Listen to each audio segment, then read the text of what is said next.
Welcome to another deep dive. Today we're apparating into the world of Harry Potter and the Philosopher's Stone. Sounds fun. It is. We've got a detailed overview of the book, and Yeah. we're going to try to extract those core elements Okay. that make it so captivating, even decades later. Wow, yeah. Perfect if you're a seasoned fan or if Yeah. you're a newcomer, actually. Yeah, it's amazing how Rowling draws readers in like right away by contrasting Yeah. Harry's like ordinary life with the Dursleys Right. against the sudden like explosion of magic. Yeah. And it's not just about a boy discovering he's a wizard, it's about like the reader experiencing that Yeah. alongside him. You know? Yeah, it's so true. And that shift from, like, Privet Drive to Hogwarts isn't just like a change of scenery. It's huge. It's like entering a whole new reality. Yeah.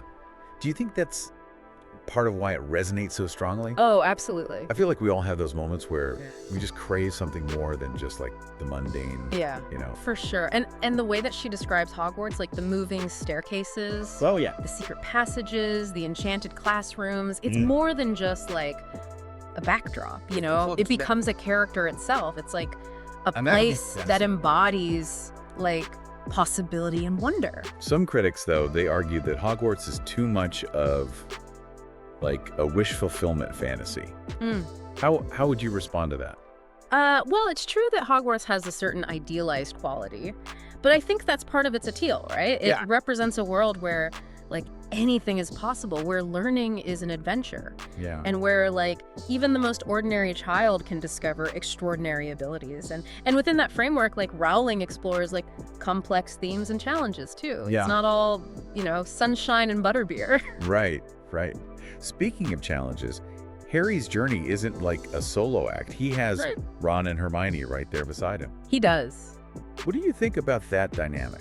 I mean, the dynamic of that trio is just so brilliantly done. Like each character brings something different, right? Yeah. Harry's courage, Ron's loyalty, Hermione's intellect. They balance each other out so well. Yeah. And their friendship just feels so authentic, you know? Because it's tested. Oh yeah. They argue, they make mistakes, but they always come back together. It's like their friendship is like a magic spell in itself. Yes. You know, greater than the sum of its parts. Yes. Do you think that's intentional on Rowling's part, or is that like reading too much into it? I think it's definitely intentional. Like, Rowling is very clever about weaving like symbolism and deeper meaning into her stories. Yeah. You know, look at how she portrays Harry's mother's love. Mm. Like, it's not just this sentimental notion, it becomes like a literal magical shield Wow. that protects him from Voldemort. That's such an interesting point. It like makes you think about the power of love in a whole new way. It's not just like an emotion. It's like a force that can have real consequences, even in like a magical world. Yeah. And that ties into this whole mystery surrounding the Philosopher's Stone, right? For sure. It's this object of immense power, capable of granting immortality, which immediately like raises the stakes. Absolutely. But it's also a symbol of temptation. It is. The dangers of like seeking power for the wrong reasons. It's like that classic good versus evil story. But what makes this like particular conflict Yeah. so compelling, do you think? Well, for one thing, like Voldemort isn't just some like mustache twirling villain, you know. Yeah. He represents like a very real darkness, you know, a kind of fear and hatred that can take root in anyone. Right. And Harry, while he is like the hero, Yes. is still just like a boy trying to figure things out. He makes mistakes. Yeah. He doubts himself, but he like ultimately chooses to fight for what's right. Yeah. Even when it's terrifying. And that confrontation with Quirrell like slash Voldemort Right. in the climax, it's not just like an action sequence. It's so much more. It's about like facing your fears. Exactly. Even when they like take on a monstrous form. And that's where Harry's mother's love comes into play again. Oh. It's not just like a plot device, right? Yeah. It represents the idea that like even in the face of like unimaginable evil, Right. love can be like a source of strength and protection. All this magic happens within like a setting that's like as much a character as any wizard or witch. Yes. Let's talk about Hogwarts. Oh, Hogwarts. What's brilliant about Hogwarts is that it's like both familiar and fantastical at the same time. Totally. It has all the elements of like a traditional boarding school. Yeah. Classrooms, dormitories, rivalries, Yeah. but with like a magical twist, and Rowling just like populates it with such vivid characters. Yeah. You know, from the eccentric professors to like the ghosts who roam the halls. It's interesting, like how those fantastical details work, you know? Yeah. Do you think there's any risk of them overshadowing like the stories, like deeper themes? I don't think so. Okay. I think the magical elements are like what draw you in. Yeah. But it's the characters, the relationships, and the like exploration of like human nature that make the story like really resonate, you know? It seems like Rowling is like a master at balancing those elements, you know? The light and the dark, the whimsical and the profound. Yeah. What do you think it is about her writing style that makes it so effective? Well, one thing she does really well is foreshadowing. Ooh, interesting. You know, she plants like little clues throughout the story that hint at like future events, right? But in a way that feels natural and intriguing, not force. Right. You know, for example, early on, there's a line about how Harry is like exceptionally good at flying a broomstick. Yeah. Which seems like a throwaway detail, but it becomes crucial later on. Right. It's like she's playing a game with the reader, inviting them to like piece together the clues. Yes, exactly. And anticipate what's coming next. And she does it in a way that respects the reader's intelligence, which is probably why the book appeals to like both children and adults. Now, I know we could spend like hours just talking about the intricacies of like Rowling's prose. Yeah, we could. But let's zoom out a bit. Why do you think Harry Potter and the Philosopher's Stone became such like a global phenomenon? Was it just like the right story at the right time? Yeah. Or is there something more to it? I think it was a combination of factors. Yeah. You know, the book came out at a time when there was this real hunger, like for fantasy and escapism. Right. But it's more than just like a fun adventure story. It taps into like these universal themes that resonate with people of all ages. Yep. The power of love and friendship. The importance of like courage and standing up for what's right. Right. And the idea that even in the face of like darkness, there's always hope. That's a powerful message, especially for like young readers, you know. It is. It tells them that they're not alone. Yeah. That they have the power to like make a difference. Yeah. And that even when things seem like impossible, magic can happen. And it's a message that seems to resonate with adults as well. Yeah, it does. We all need a little bit of magic in our lives, right? Yeah, you do. You know, a reminder that anything is possible if we dare to dream. That's a perfect place to pause for now. We've covered a lot of ground, but there's still so much more to explore in the world of Harry Potter and the Philosopher's Stone. We've only just scratched the surface. We'll be back soon to continue our deep dive, but in the meantime, dear listener, we'd love to hear your thoughts. What elements of the book resonate most strongly with you? What makes it so enduring? Not just like a fun read, but something people revisit time and time again. Let's pick up the conversation in part 2. Looking forward to it.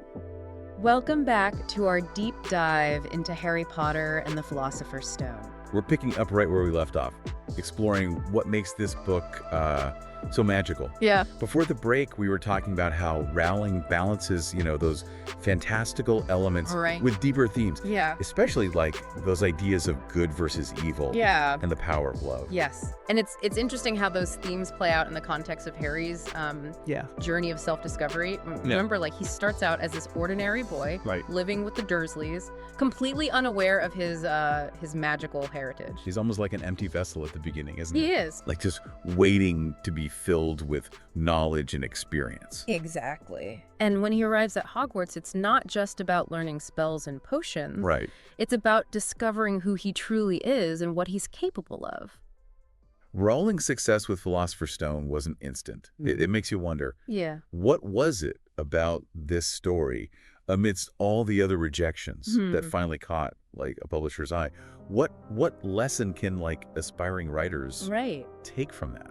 That's a great question. I think it speaks to the universality of Harry's journey, We all go through those periods of self-discovery where we're trying to figure out our place in the world, and Harry's experience, while set in this like fantastical world, is relatable on a human level. It's almost like a blueprint for growing up, isn't it? Yeah. You face challenges, you make mistakes, but you learn from them and become like a stronger person because of it. Precisely. And that's reflected in the development of Harry's friends as well, right? Yeah, for sure. I mean, Ron starts out as this like insecure kid. Yeah. Always overshadowed by his older brothers. But through his friendship with Harry and Hermione, Right. he learns to like embrace his own unique talents and find his own voice. And Hermione, who's initially like portrayed as a bit of a know-it-all, Yeah. learns the importance of balancing her intellect with empathy and compassion. She does. It's like together they form this incredible support system for each other, which I think is one of the most like endearing aspects of the book. I think so too. They teach each other valuable lessons, not just about magic, but about life. How about life? And isn't that what like great literature is all about? Not just entertaining us, but making us like think and feel, and maybe even learn something about ourselves along the way. Absolutely. And Philosopher's Stone does all of that in such a brilliant and engaging way. You know, one of the things I love about Rowling's writing is her use of humor. Oh yeah. Even in the darkest moments, there's always like a touch of whimsy. Yeah. A reminder that even in a world of magic, there's still like room for laughter. Her sense of humor is definitely one of her strengths. It keeps the story from becoming like too heavy or preachy, you know? It feels light and fun even when dealing with serious themes. Do you have like any favorite examples of her humor? Oh, there's so many. I know. One that always comes to mind is the scene where Ron tries to curse Malfoy. Oh yeah. But the spell like backfires and he ends up vomiting slugs. Oh, that's so good. It's such a classic like slapstick moment. It is. But it also like reveals something about Ron's character too, you know? Right, yeah. Like his impulsiveness and his tendency to let his emotions get the better of him.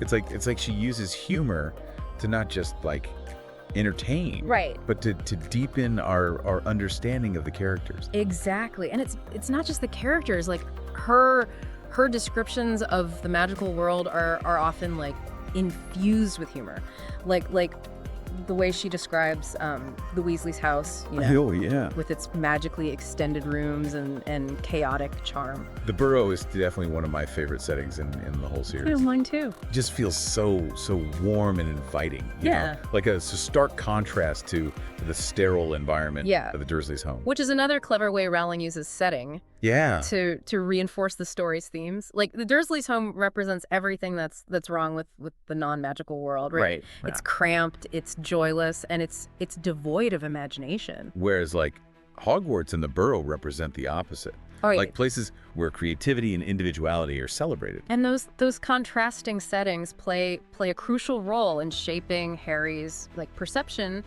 of himself and his place in the world. You mentioned earlier that Rowling is a master of foreshadowing. Yeah. Can you give us like another example of how she uses that technique? Sure. In the very first chapter, there's a scene where Harry is unknowingly performing magic. Oh yeah. making the glass disappear at the zoo. It's a small moment, easily overlooked, but it foreshadows his latent magical abilities and sets the stage for his eventual journey to Hogwarts. Right. You know? It's like those little breadcrumbs she drops throughout the story. Yes. Leading the reader towards the bigger reveal. And she does it in a way that feels organic, not manipulative. The clues are there if you're paying attention. Right. But they don't detract from the enjoyment of the story if you miss them the first time around. Yeah. It's like she's inviting you to reread the book with a fresh perspective. Yeah. Knowing that you'll catch things you missed before. Exactly, which is one of the reasons why the books have such enduring appeal, you know? Yeah. There's always something new to discover, even on multiple readings. Okay, so we've talked about the book's themes, the characters, the writing style. But let's not forget about the visual spectacle of it all. Oh, right. Like the films have definitely played like a huge role in the book's popularity, haven't they? Absolutely. The films brought the world of Harry Potter to life in a visually stunning way. Yeah. You know, They captured the magic of Hogwarts. Yeah. The wonder of the creatures and the excitement of the Quidditch matches. You say the films captured the book, but how do you feel about them as adaptations? Ooh. Are there any elements that you feel like they missed or maybe even improved upon?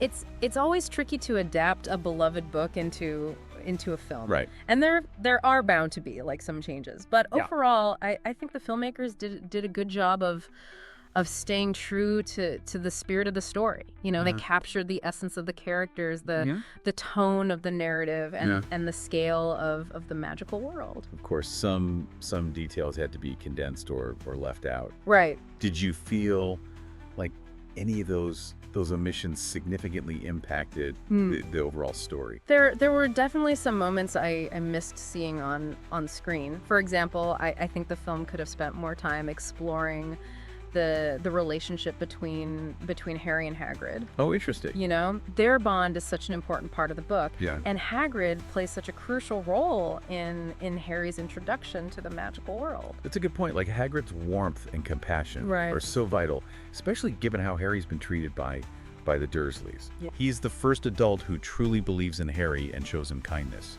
Exactly. And while the film does touch on their relationship, I think it could have been like fleshed out a bit more.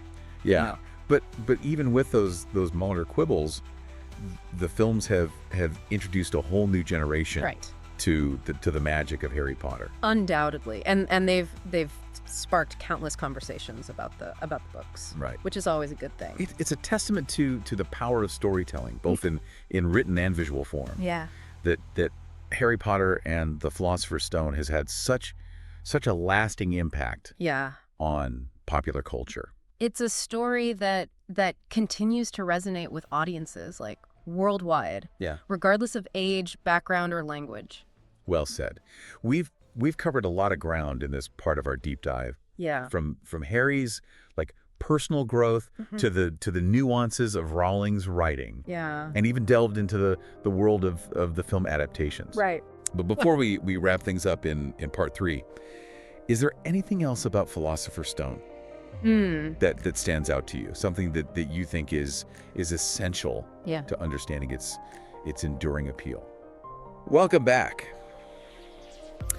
As we wrap up our deep dive into Harry Potter and the Philosopher's Stone, I kind of want to circle back to something you mentioned earlier about that idea of Harry being like an empty vessel at the beginning of the story. Right. Yeah. It's almost as if he's like this blank slate, just waiting for experiences to shape him. Yeah. And Hogwarts becomes like the crucible where he's forged both literally and figuratively.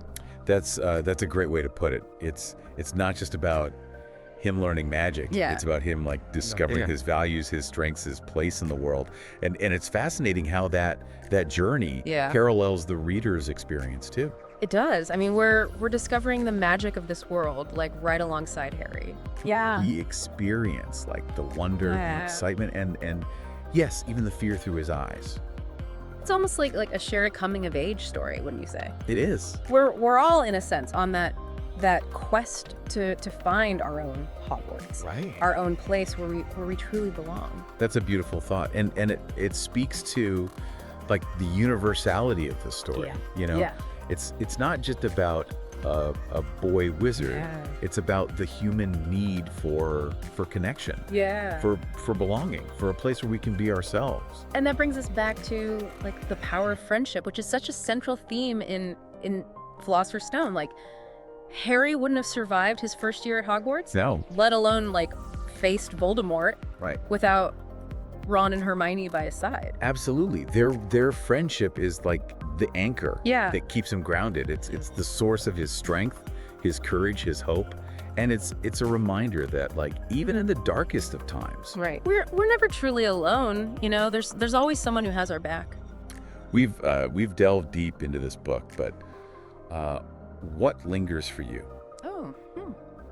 If you had to choose one element that makes Philosopher's Stone enduring, not just a fun read, but something people revisit time and time again, what would it be? That's a tough one. I know, right? There are so many layers to this story. So many things to appreciate. But if I had to choose one, I think it would be the sense of hope it instills. You know, no matter how bleak things may seem, there's always the possibility of magic, of transformation, of triumph. Beautifully said. And I think that's a perfect note to end on. Harry Potter and the Philosopher's Stone is a story that reminds us that even in the darkest of times, magic is real, hope is possible, and love always triumphs. So thank you for joining us on this magical deep dive. We hope you enjoyed exploring the world of Harry Potter as much as we did, and we look forward to embarking on more literary adventures with you soon. So until next time, keep the magic alive. Yeah, thanks for listening.